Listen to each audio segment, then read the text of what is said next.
Hello and welcome to our course on Designing Tokenomics on how to design and evaluate token economies.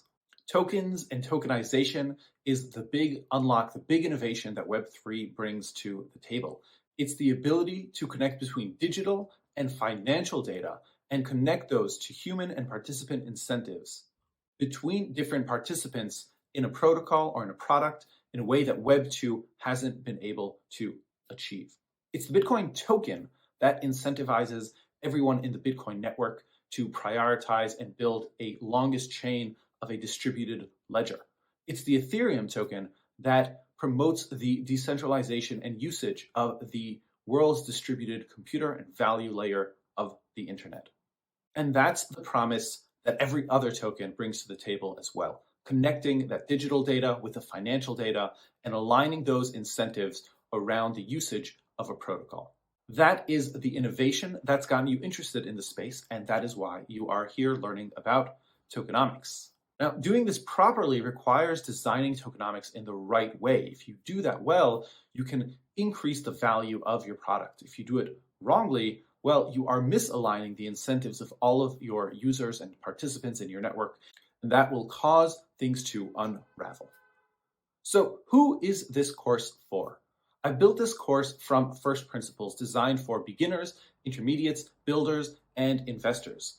So whether you are looking to launch a token, build a product, invest in a token, or evaluate tokenomics for your own use cases, I think there will be something here for each one of you. The idea is to look at things in depth from first principles so that you can make up your mind regarding the different aspects of tokenomics. While we don't get into how to design smart contracts, we will be getting into some technical details around how to evaluate token demand and supply, as well as some sleuthing on the blockchain. So I think there will be something here for everyone. Now let's touch on what we will be covering in this course. I'm going to start with the key question of why have a token in the first place? What purpose does it serve?